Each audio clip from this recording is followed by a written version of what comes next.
नमस्कार, शिक्षालय में आप सभी का बेहद स्वागत है। मेरा नाम है Renu Yadav. Chemical reactions and equations में एक एनसीईआरटी क्वेश्चन है, आइए डिस्कस करते हैं।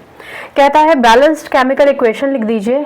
इन वर्ड इक्वेशंस के विषय में क्या रहेगी बैलेंस्ड इक्वेशन, और ये बताइए कि कौन सा टाइप ऑफ रिएक्शन है, ठीक है ना। तो सबसे पहले तो ये जो वर्ड्स में लिखी होती है ये वर्ड इक्वेशन कहलाई जाती है। हम इसका जो फॉर्मूला है यानी जो सिंबल है जिससे हम सिंबलाइज करते हैं पहले हम वो लिखते हैं। बेरियम क्लोराइड को केमिस्ट्री में BaCl2 कहते हैं, ये ए पार्ट है। उसका रिएक्शन करवाया पोटेशियम सल्फेट से, पोटेशियम सल्फेट यानी K2SO4। मैं अपने सारे स्टूडेंट्स से कहती हूँ रिएक्शंस याद रखने और याद रटने की चीज़ नहीं है, आप सिर्फ सुनिए और समझिए। लॉजिक अगर समझ जाएंगे तो अगर रिएक्टेंट आपके पास है, प्रोडक्ट आप खुद बना लेंगे। प्रोडक्ट बनाने के बाद बैलेंस करना इक्वेशन को मुश्किल नहीं होता। प्रोडक्ट कैसे बनाएंगे वो समझिए। देखिए ये जो BaCl2 है इसको इसके आयंस में तोड़ दीजिए। Ba2 positive, Cl1 negative. इनको भी आयंस में तोड़ दीजिए। K positive, SO4 2 negative. जितने भी आयंस हैं आप ऑलरेडी 9th स्टैंडर्ड में पढ़ कर आए हैं, आपको इनके चार्जेस याद होने चाहिए, ठीक है ना। अगर 1% आप चार्ज भूल जाएं तो याद रखिए कि जो पहला वाला एलिमेंट होता है हमेशा वो पॉजिटिवली चार्ज्ड होता है और उसका जो चार्ज होता है वो अगले एलिमेंट के पास लिखा होता है, और जो अगला एलिमेंट मतलब जो सेकंड वाला एलिमेंट होता है वो हमेशा नेगेटिवली चार्ज होता है। यानी पहले हम कैटायन लिखते हैं और उसके बाद हम एनायन लिखते हैं। कैटायन और एनायन मिलकर एक कंपाउंड बनाते हैं, नॉर्मली ऐसा ही होता है। खैर एनीवे, अब जब आपको प्रोडक्ट बनाना है, प्रोडक्ट बनाने के लिए क्योंकि दो रिएक्टेंट्स आपस में रिएक्ट कर रहे हैं, रिएक्शन होगी, चेंजेस होंगे, प्रोडक्ट कुछ और बनेगा, वही चेंजेस यहाँ होंगे। यानी ये जो Ba2 पॉजिटिव है जो कैटायन है ये इस SO4 के साथ एसोसिएट हो जाएगा, ठीक है, और ये जो K पॉजिटिव है वो Cl नेगेटिव के साथ एसोसिएट हो जाएगा, यही होना है। लेकिन पहले कौन सा प्रोडक्ट लिखना है, उन्होंने कहा बेरियम सल्फेट पहले लिखिए। अब बेरियम सल्फेट को कैसे बनाएंगे, Ba2 पॉजिटिव, Cl1 नेगेटिव, ठीक है ना, sorry barium sulphate SO4 2 negative. Cl के साथ तो पहले एसोसिएटेड था, अब जब ये टूट गया तो इसका जो नेगेटिव पार्ट है SO4 2 नेगेटिव होता है ना, उस नेगेटिव की तरफ ये पॉजिटिव अट्रैक्ट होगा, यानी Ba2 पॉजिटिव SO4 2 नेगेटिव की तरफ अट्रैक्ट होगा। देखो बच्चों इक्वल अपोजिट वैलेंसीज हैं तो आप इन इक्वल अपोजिट वैलेंसीज को कैंसिल आउट कर दीजिए, यानी BaSO4 बेरियम सल्फेट का फॉर्मूला है, ठीक। चलिए दूसरा प्रोडक्ट क्या बनेगा, पोटेशियम क्लोराइड। पोटेशियम क्लोराइड बनाने के लिए K पॉजिटिव, Cl नेगेटिव, एक पॉजिटिव एक नेगेटिव चार्ज यानी इक्वल अपोजिट चार्जेस, ये भी कैंसिल हो जाएंगे और प्रोडक्ट बन जाएगा KCl। ये टेक्निक उन बच्चों के लिए है जिनको अभी भी आयंस में प्रॉब्लम होती है, उनको नहीं समझ में आता कि रिएक्टेंट से प्रोडक्ट कैसे बनाएं। एरो से पहले जो लिखा होता है वो रिएक्टेंट होता है, एरो के बाद जो लिखा जाता है वो प्रोडक्ट होता है। आपने ऑलरेडी पुराने लेक्चर्स में पढ़ा है कि वो रिएक्शंस, ऐसे रिएक्शंस जहाँ पर, अब देखो आप यहाँ पर Ba और Cl आपस में कंबाइन किए थे, K और SO4 आपस में कंबाइन किए थे, लेकिन अब Ba इसके साथ एसोसिएट हो गया। यानी अब आप ये देखिए कि इस Ba ने किसको डिस्प्लेस किया, किसको डिस्प्लेस किया, K था ना SO4 के साथ, तो K की पार्टनरशिप थी, लेकिन Ba ने इंटरफेयर किया और K को रिप्लेस कर दिया, यानी एक रिप्लेसमेंट तो यहाँ हुआ। चलो पहला रिप्लेसमेंट तो K का हो गया। अब जब K को रिप्लेस किया गया तो K ने भी Ba की जगह ले ली, ठीक है ना, या आप ये कह सकते हैं कि Cl ने SO4 की जगह ले ली, ठीक है, आ गया ना भाई। K का पार्टनर SO4 था, SO4 की जगह Cl आ गया, और Ba का पार्टनर Cl था, उसकी जगह SO4 आ गया। या फिर आप ये कह सकते हैं कि K की जगह Ba ने ले ली और SO4 की जगह Cl ने ले लिया, यानी दो और एलिमेंट्स की जगह को डिस्प्लेस किया, दो एलिमेंट्स ने दो बाकी एलिमेंट्स की जगह को डिस्प्लेस किया। इसलिए कौन सा टाइप ऑफ रिएक्शन होगा, ये हो जाएगा आपका डबल डिस्प्लेसमेंट रिएक्शन, ठीक है ना। डिस्प्लेस करने का मतलब तो आप समझते ही हैं। डिस्प्लेस करने का क्या मतलब होता है, याद रखने के लिए याद रख लीजिए।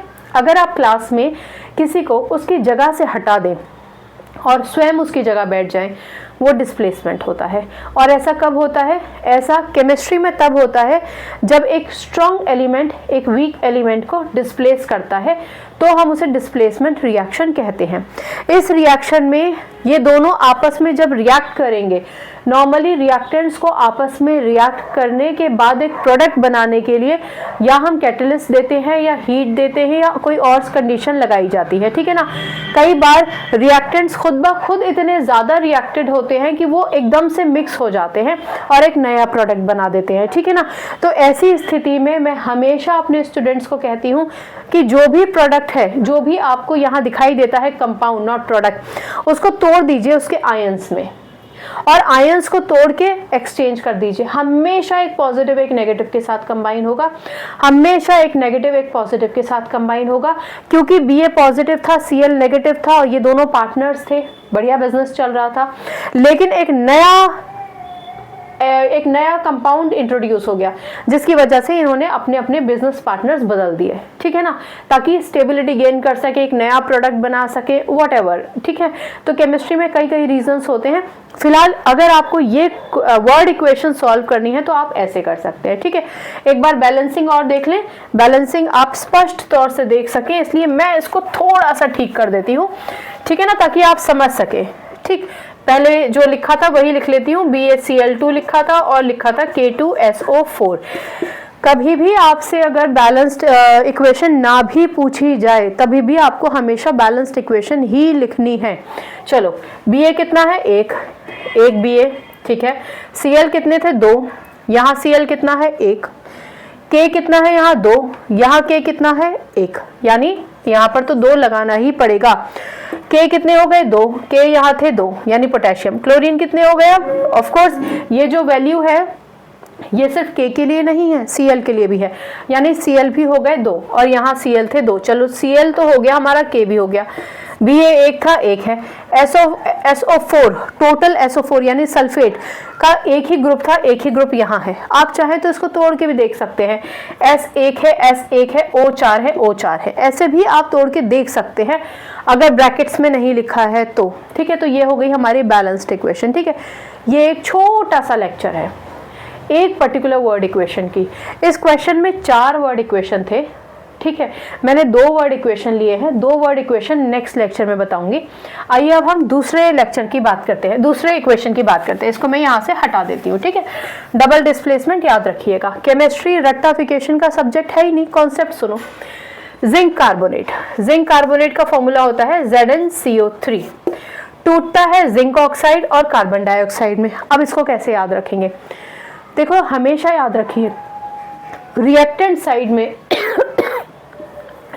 साइड में अगर आपको CO3 लिखा मिल जाए अलग किसी के साथ एसोसिएटेड, नॉर्मली एसोसिएटेड ही होता है किसी न किसी के साथ, CO3 कार्बोनेट ग्रुप है, हमेशा ये CO3 CO2 में टूटता ही है, ये टूटता ही है।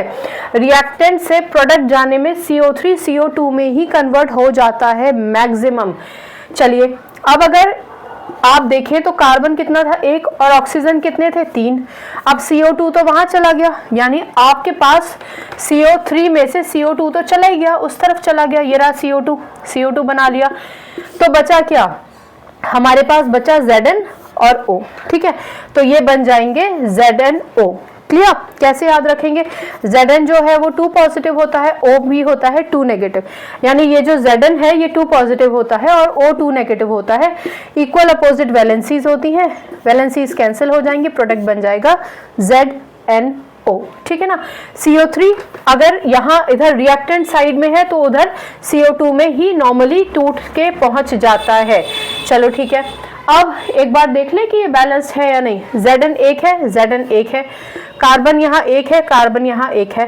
टोटल ऑक्सीजन रिएक्टेंट साइड में 3 है और प्रोडक्ट साइड में 2 तो ये रहे और 1 ये रहा, ठीक है। जब कभी भी आप बैलेंसिंग करेंगे तो आप ये देखेंगे कि एरो से पहले कितने एलिमेंट्स हैं, कितने एटम्स हैं और एरो के बाद कितने हैं, वो बराबर होने चाहिए। इससे फर्क नहीं पड़ता है कि यहाँ तो कार्बन के साथ 3 ऑक्सीजन थे पर यहाँ कार्बन के साथ 2 ही ऑक्सीजन है, नहीं, टोटल ऑक्सीजन कितने थे, इधर 3 थे उधर 3 है, तो ये बैलेंस्ड हो गई आपकी इक्वेशन। ठीक है, तो एक छोटा सा, बहुत छोटा सा आपको मैंने एनसीईआरटी का एक छोटा पोर्शन समझा दिया है, छोटा लेक्चर है। अगर कोई कंफ्यूजन है तो पूछ लीजिए। याद रखिए आयंस को, अगर नहीं है 9th स्टैंडर्ड की किताब लीजिए, उसमें ज़्यादातर आयंस जो आपके काम के हैं वो दे रखे हैं, उनको लिख लीजिए एक पेपर पर और अपने जहाँ पर आप पढ़ाई करते हैं उस दीवार पर या टेबल पर चिपका लीजिए और रोज़ कम से कम एक बार उसको देख लीजिए, याद रह जाएगा आपको। अगर वो याद रह जाएगा तो रिएक्टेंट से ना प्रोडक्ट बनाने में प्रॉब्लम नहीं होगी। ये सीखना इसलिए ज़रूरी है क्योंकि ये बहुत काम आएगा, हमेशा यही काम आएगा, हमेशा रिएक्टेंट टूटेंगे, प्रोडक्ट में बनेंगे, चार्जेस पता होंगे तो रट्टाफिकेशन नहीं करोगे। मैं नहीं चाहती हूँ कि मेरा कोई भी स्टूडेंट रट्टाफिकेशन करे।